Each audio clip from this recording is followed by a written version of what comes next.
Tantor Audio, a division of Recorded Books, presents Learning to Fall, a novel by Clermont, narrated by Shannon McManus. Chapter 1. As if conjuring my dream, the earth shook. My throat closed, and I knew I should run, or duck, or roll, any one of the things I'd been taught since elementary school to do during an earthquake. But I stood rooted, watching the horses gallop up from the creek that bordered the redwood forest, their hooves striking the cracked ground as they flew, their tails raised high, their necks extended, their ears flattened against their heads, desperate to keep up with their herd mates. A cloud of dust rose above the ranch, choking me. I wiped the grit in my eyes with the heel of my hand. Then everything settled. The ground, the horses, the dust, the thunderous noise. And even though I'd been born and raised in earthquake country, and this was not unusual, typical even, from somewhere deep within me, like the tectonic plates colliding beneath the soles of my feet, something shifted, and two opposing forces clashed. Courage and fear, logic and absurdity, certainty and fantasy, tearing at me from the inside. I stood, balancing on the tenuous ground, my helplessness startling me, and I had a sudden urge to taste and smell every bit of our patch of earth. I wanted to touch all the horses, run my hand along the white fence, and pick a few blades of grass, just so the smell would linger on my fingers. Come on, Brynn. We don't have all day. Dad held Jett, my jumper, by a leather lead shank.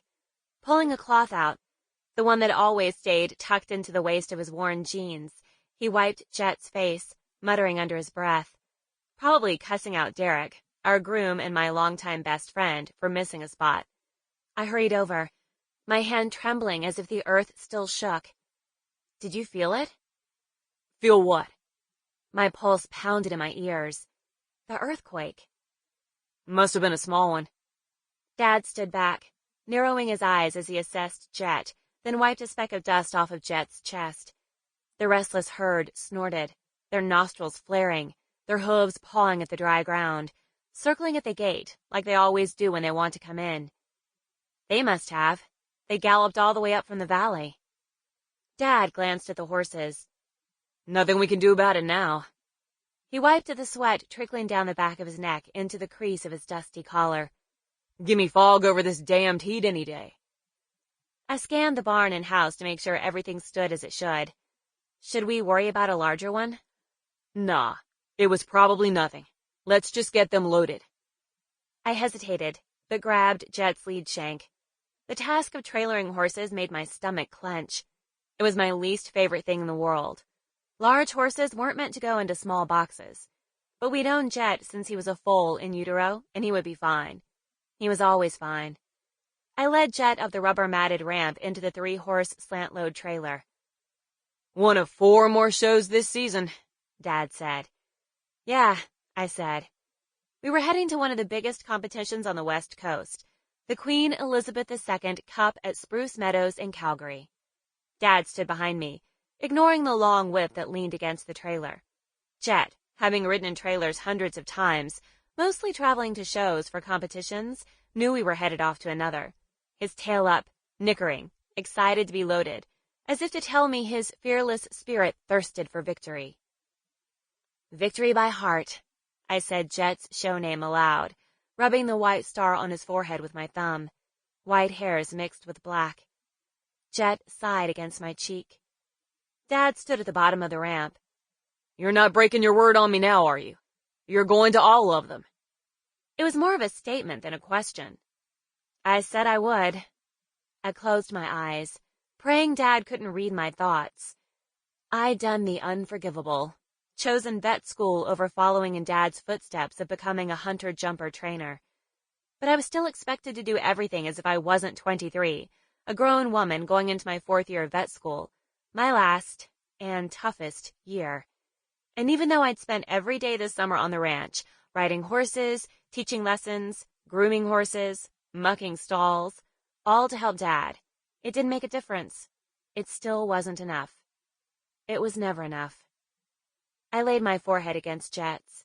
He understood me. Well, I need to make sure you're still on board. Being a hunter-jumper trainer is where your future's at. It's where his future's at," he said, and gave Jett a rough pat on his rear. I jerked my head up.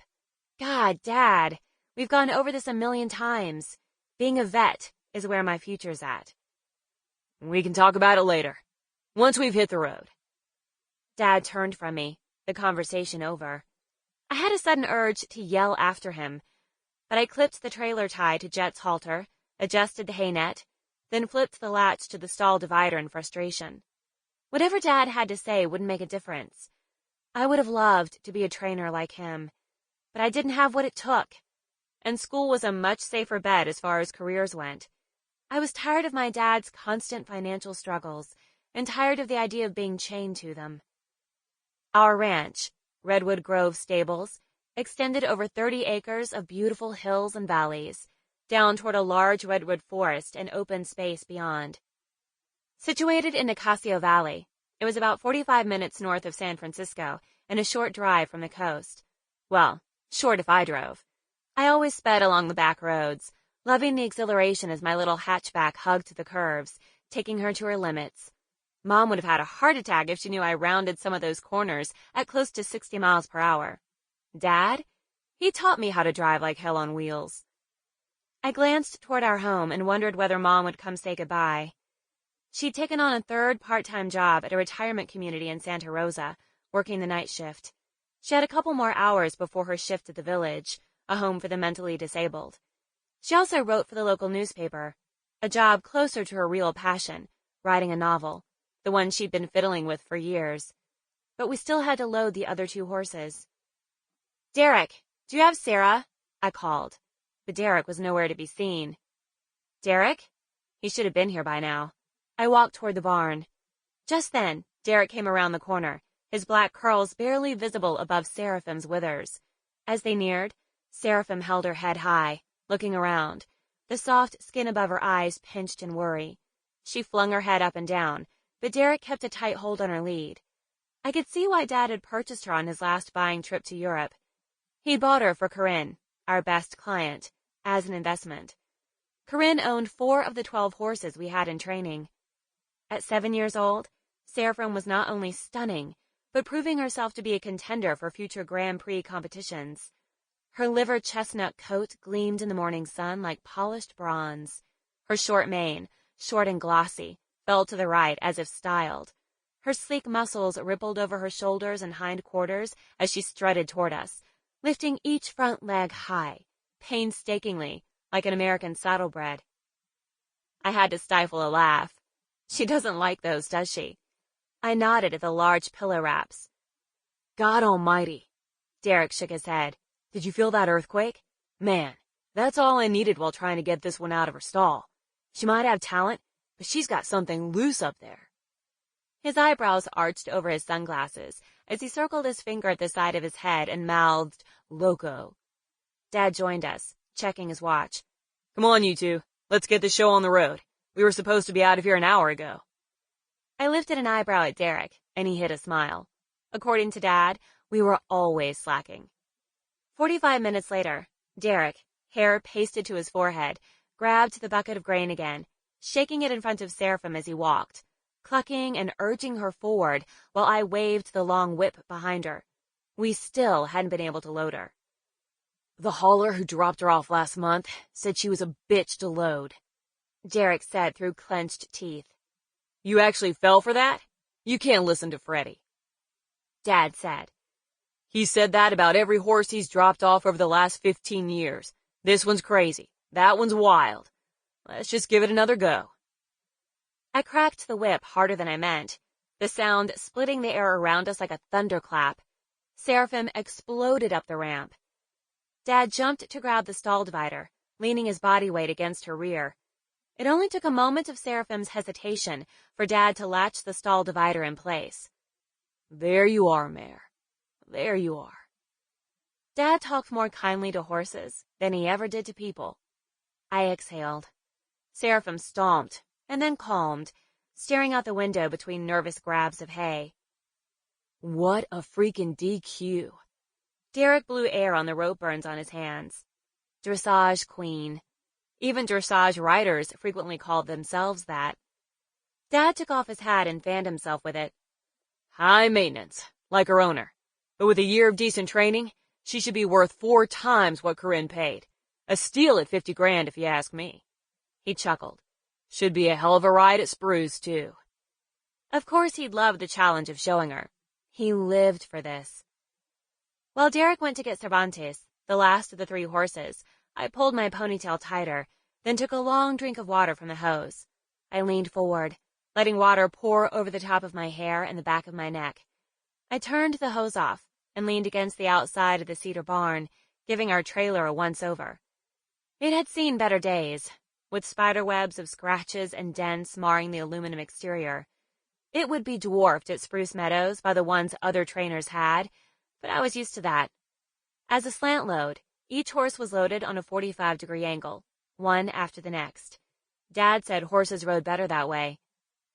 Easier for them to balance on those spindly legs. We could have bought a new trailer this year, but Dad had invested in Cervantes instead. For him, each new horse meant a renewed excitement that this would be the one to go to the highest level, the World Cup, maybe even the Olympics. Cervantes, a young gelding he'd found in Europe when shopping for Corinne, was his newest project. Cervantes gave us no trouble, walking into the trailer without hesitation. Are all the supplies in? I asked, walking toward the side of the trailer. In the side compartment, where they always go, Derek said, placing his arm around me. And even though he was barely 5'6", he was still taller than me. With his broad shoulders, he was like a teddy bear, a big, huggable one. What about the ace? I asked. All in. He tightened his arm around my shoulders. You wearing your polyester panties or something, B? Whatever. I gave his shoulder a playful punch, then I smoothed my hand over my forehead, consciously relaxing the furrows. Too bad you can't come, I said to him, careful not to let Dad hear. Derek dreamed of going to Spruce Meadows, of becoming a trainer, though he'd never tell Dad that. No biggie. Someone's got to take care of things back here. Besides, Bill would probably throw a fit if I went for that long. Bill was Derek's boyfriend. I gave him a quick hug. I promised to post updates. Turning toward the cab of the truck, I went over my checklist, but before I finished, the familiar scent of white musk filled the air. Have you forgotten something? Mom's voice came from around the side of the trailer. Her dark blonde hair, several shades darker than mine, didn't have a wisp out of place. Every strand pulled back into a tight chignon. She looked like a teenager, lost in the starchiness of her uniform. She held out a paper bag. I had hoped to pack more of a lunch for you, but forgot it was already Saturday. The shadows under her eyes seemed deeper and darker than they had last week. Mom, you made it. I leaned in to embrace her. My mouth watered at the smell of sandwiches. I bet you two didn't even bother to grab breakfast. She ran her hand down the back of my hair, touching her nose to mine. She was right, of course. Dad came over and took the bag. We'll sure make good use of these, huh, partner? He winked at me. Mom picked at a flake of shavings clinging to the front of his shirt. Luke, I'm sorry I can't go. She studied her white running shoes. I knew Dad had hoped she would change her mind and come watch us compete. But how could she? Not only was she working 3 jobs to help support Redwood Grove Stable's up and down income, but she'd always been afraid of the horses, of Dad and I competing. I peered down at the brick pavers, reminded of how important it was to her for me to finish vet school, for me to have an income outside of show jumping, and I wanted nothing more than to see her happy. It is what it is. Dad turned her away from Derek and me. I have a good feeling. I know I'll win. And then we can head up to that place Julia told us about last month. Mendocino, was it? He tilted her chin up with his finger. Mom nodded, avoiding his gaze. Seraphim whinnied and gave a sharp kick, rocking the trailer. We better get on the road to settle them, Dad said, his lips brushing hers. Mom pulled him closer. Please stay. Amelia, Let's not go over this again. This is what I do. Mom's hand clung to his shirt. I felt for her. I really did. She didn't understand horses and was terrified something would happen to Dad and me, constantly reminding us of Christopher Reeve. She'd grown up on the East Coast, their families socializing in the same circles. They had been good friends, and she'd been there, had seen his accident happen. She wouldn't allow Dad to tell her that that had been a freak accident, that Christopher had been an amateur competing in a cross-country event, a much different sport than show jumping. All right, Brynn. Time to go. Dad ushered me toward the truck, his forehead even more creased than before. Derek, call me with any questions. Dad placed his hands on Derek's shoulders. I trust you'll take care of things, son. Yes, sir. Derek clicked the heels of his paddock boots and saluted. We were almost at the truck when Mom caught up to us. Luke! Dad turned back. Mom reached her arm out to him, then let it drop. Go show them how it's done. Chapter 2. Almost 5 o'clock. We'd been driving since 11 in the morning. I couldn't wait to stretch my legs. I closed my equine anatomy book and looked at the GPS for the 100th time. We were somewhere past Eugene, Oregon. After Oregon, we'd go north to Washington, then a short skip through Idaho, and finally across the border into Alberta. 1,300 miles in all. Green fields stretched into mountains in the distance. I glanced over at Dad. His jaw was set in his typical determined fashion as he checked the side mirrors of our Dodge pickup. His slate blue eyes, so much like mine, narrowed as he concentrated on the road. And even though years spent outdoors in the sun had aged him, his energy and joy for the horses made him seem younger than 55. Luke Seymour, a top hunter-jumper trainer on the West Coast, was a force to be reckoned with. But today, he was just my dad. And this would be one of the last times I would drive to Spruce Meadows with him. I'd have to tell him soon. The afternoon shadow on his jaw was starting to show, making me want to reach out and touch it, like I used to as a kid. I had loved the sensation of that rough stubble against my cheek as he'd tickle me and throw me in the air. He never talked much, but when he did, people listened, and he was always thinking, it seemed. I doubt he ever had a spare moment of time to not think about shows, clients, the farrier, the vet, or about the hay. There were always worries about hay. Its supply, the quality, rain during harvest, rain during delivery. I knew this drive well, having done it every summer for the last 10 years. We made pit stops along the way to check on the horses, to give them fresh water, let their legs rest, and then we'd be on the road again. At night, we'd sleep in the trailer, in small sleeping quarters built into the gooseneck. Dad said we saved money and time, which there never seemed to be enough of. Dad looked over at me. You want to drive? I was too surprised to answer right away. Sure, we can switch. Dad usually drove the entire way, although the last couple of summers he had let me take the wheel for a spell. But don't do that thing you always do, I said. What thing? You know, watching my every move. Your knuckles get all white and your jaw clenches, and then that vein at the side of your neck looks like it'll pop. Dad wrinkled his forehead, but then his face softened. I promise I'll be good. Over my lifetime, we'd probably spent close to 600 hours in this truck together, driving all over the western United States and Canada interstate highways, pulling our trailer full of jumpers. For this trip, Dad had hooked up a camera in the trailer. Amazing technology, he'd said, tapping the monitor. Now we can watch the horses in the back while traveling in the front. Isn't this great? He'd laughed and slapped me on the back. On these trips, he treated me like a partner, and I liked that. I'd checked that monitor over 100 times in the last 6 hours, gazing at the horses in the trailer. Jett, Seraphim, and Cervantes. Black, chestnut, and gray. Jett, my baby, always calm and wise.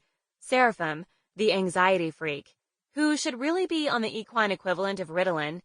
And Cervantes, more of a teenager than I'd ever been, bucking, tearing up the paddock whenever he was turned out. Most of the time they just munched on the hay hanging in their hay nets. Sometimes they dozed, their heads bobbing with the rhythm of the ride. At one point I laughed aloud, imagining them as little briar horses in my plastic trailer that still stood on the shelf in my bedroom.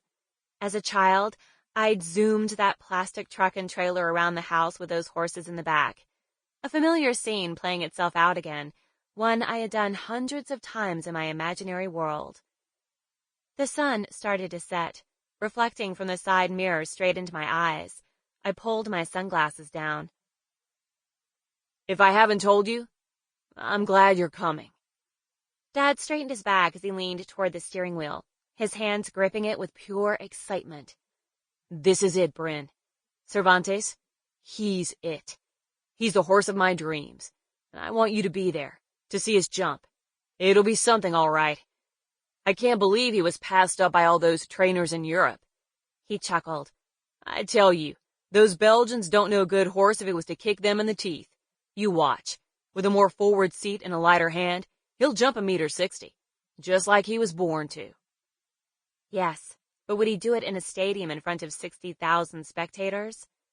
But I smiled and nodded, dutifully, as I'd always done.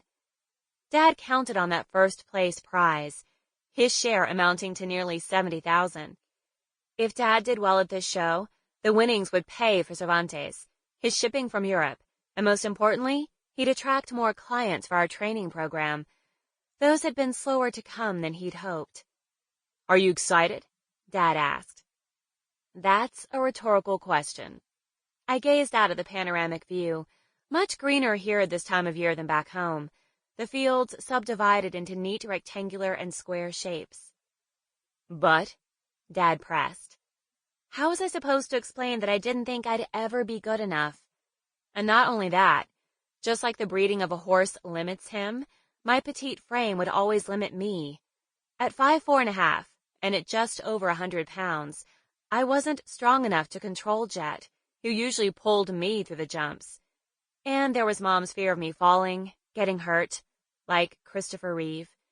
I knew how terrified she was, and had wanted to make her happy, make her proud of me by going to school. Maybe I could tell him now.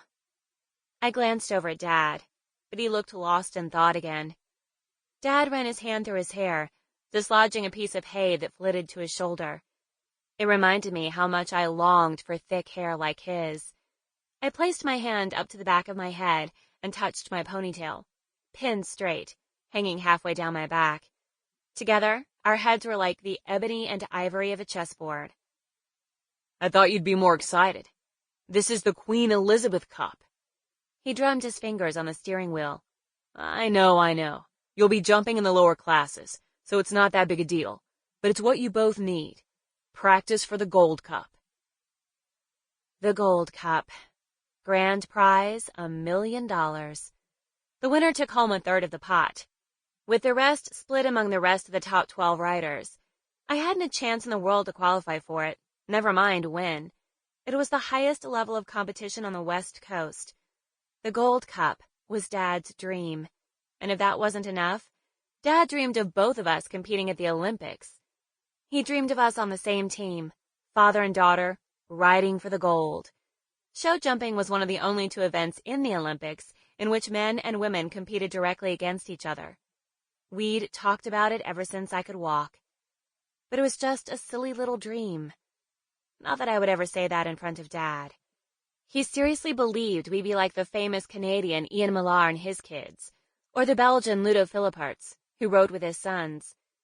What were the odds? Something like 1 in 10 million? But I wasn't going to be the one to ruin that dream for him. At least, not yet. I had to keep up an act. Until after this trip. That's when I'd tell him I was quitting riding. The radio crackled. I searched for a station, finally giving up and turning it completely off. Dad started in again. You know, Jett can move up to be a Gold Cup horse, but it's not going to be easy since he doesn't have the raw scope. Yes, the famous all-inclusive term scope that jumper trainers and every wannabe trainer used. Scope, defined as natural talent, physical capability, a horse's conformation and spirit in one. His potential. A small word that encompassed so much, not unlike the word love. I know. I folded my feet up on the seat and tore at the threads hanging off the bottom of my worn jeans, letting the string bite into my finger as I wrapped it tighter and tighter. I wished he wouldn't bring up scope. Jett was homebred, and we still weren't sure whether he had enough of it. Plus, he'd barely reached 16 hands, which was small for a jumper. As if reading my mind, my dad interjected, "Don't worry. With more hard work and practice, you'll get there." He reached over and patted my knee. I sighed. I know, Dad. I know. I checked the camera. The horses had nodded off. I closed my eyes for a moment and rested my head on the back of the seat, my mind swirling with all the things I really wanted to say, and all the things I never could. The truck lurched. Then again. My stomach jolted to my throat.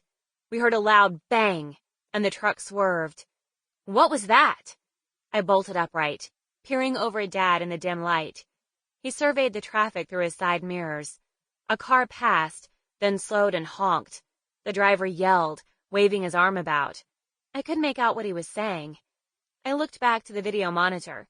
The darkness made it harder to see what the monitor displayed. Something wasn't right.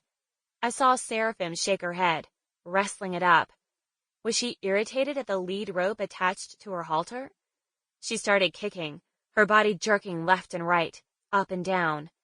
The other two horses angled their bodies away from Seraphim, who stood in between them, turning their heads to look at her, as if trying to figure out what was going on. I leaned forward, scrutinizing the small monitor. "What is it?" Dad asked. "Not sure. Seraphim's freaking out at something." "The truck's swerving. Doesn't feel right." I felt another lurch. "She seems to be getting worse," I said. With that, her kicking jerked and rocked the whole truck. Even at 55 miles per hour, I was aware of the fragility of the truck and trailer, knowing that a panicked 1,300-pound horse could do a lot of damage to the trailer and to the horses in it with her. Another car passed, this time slowing to drive next to us. The woman in the passenger seat waved her hand, pointing wildly to the back of the trailer. The kids in the back seat were glued to the rear window, staring at something. I looked more closely at the monitor. "I think the back trailer door is open," I said, practically in a whisper. Dad peered ahead. "I don't see a rest stop anywhere." I sat up onto my knees, staring out the back window, as if I could do something. He merged into the far right lane, slowing down. We passed a sign that read the rest stop was 8 miles away. Too far. Much too far. "I'll have to pull over," he said, and although his voice was calm, I heard it waver. I started to unbuckle, my heart beating loud, my breath shallow. "Now don't you dare go into that trailer, Brynn. We'll just stop to settle her down." I nodded, biting my cuticles. "And stay away from the freeway, you hear?" I nodded again. Dad slowed the truck. The trailer shook with Seraphim's kicking. A large truck zipped by, rattling us even more. Even before the truck stopped, I was outrunning. "It's all right, Sarah. It's all right," I called.